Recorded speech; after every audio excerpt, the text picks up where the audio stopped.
Hello and welcome to Frank's School. This is a little unusual. I'm doing this for the website for the forum UsingEnglish.com, and I think it's the second time I've used my channel to do this. We've been discussing a sentence, I am persuaded that he is able to do it. And the question was presented, what do you do with the word that? And I presented it as Reed-Kellogg would do it. Well, here's the diagram, according to Reed-Kellogg. I is a simple predicate. Am persuaded would be probably, I mean, you can look at this a couple of ways, but am persuaded would be the, let's start by considering it the passive voice of to persuade. I am persuaded. What? Well, it's tricky. This is an objective complement. That is a function word according to Reed-Kellogg. He is able. It would be so much. This can be so much simpler if it said he can. And to do it is, how is he able? There's the to do. There is an infinitive, and it is the direct object of that infinitive. Now, if and here's there's the what was originally posted. What do you do with the word that? Now, if this were made more simple by saying that he can do it, that instead of he's able to do it, that would be then he can do, and can would be a helping verb, can do if. That makes the diagram a little bit simpler. And another thing, if you said, the problem is we've got an objective complement, and where is the direct object? Well, it's because this is in a passive voice. If it were I am sure that he can do it, well, then it would go like this. Well, that would still be there, but now it'd be I am sure. I am sure, and here's the objective complement.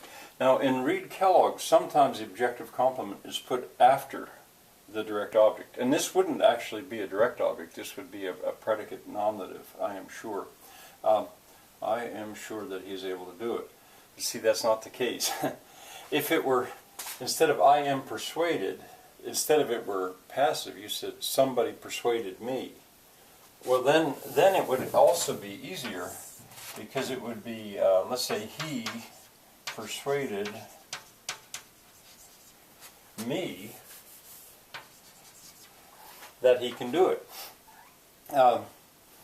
He persuaded me he can do it. You see, that doesn't need to be there. And that's one of the things that marks it as a function word. A function word announces, here comes a noun clause. He persuaded me he can do it. This is tricky, largely because objective complements are often not spotted. He persuaded me he can do it. Yeah, I did want to say a couple other things about this. This word, that. If it were, I've suggested elsewhere that it's the most interesting word probably in the English language. If it were a demonstrative pronoun, you could say he said that. He said that. If it were a demonstrative adjective, he told that story. Then it would be modifying. It would be going here. If it were, let's see, it can be if it were a relative pronoun, if you said I like story, the story that he told. I like the story. In a case like that, he told, it is another clause, and he told what? He told that story, and the word that would go there. And there, it's a relative pronoun. Here's the antecedent. He told story. And in that case, it's a relative pronoun. Well, those are three possibilities. The fourth possibility is this, where it's a function word. Again, this is Reed-Kellogg. I realize that in the British system, other systems, they don't recognize that. But it would never be done as a conjunction. I believe when he says something. Well, when would go there. It's a subordinating conjunction. I believe when he speaks. When is a subordinating conjunction. Well, that would never go there. Not in Reed-Kellogg. Also, if it were a coordinating conjunction, he speaks and I believe. Then it would go here, but it never would. That is not a conjunction, according to Reed-Kellogg.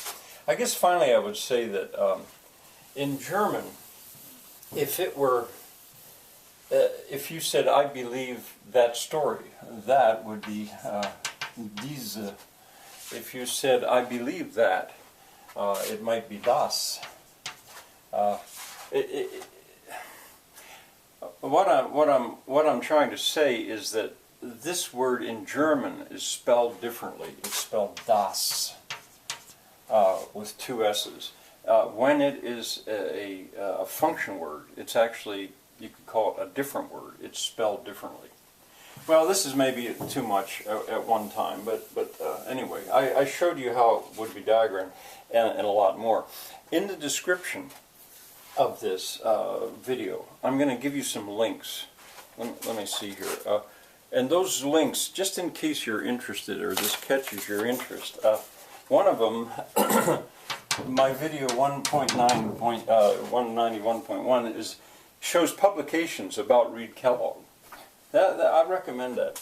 84.3 is where I begin to teach about Reed-Kellogg. Video 189.1 is where I'm talking about objective complements. And I guess finally, if you're going to go back, if you really decide, hey, I'd like to learn to do this, well, the thing about that is you shouldn't start here. You really need to go back to somewhere in the vicinity of 142.1, where I actually begin the teaching of traditional American grammar with the parts of speech. And I separate it into morphology and syntax.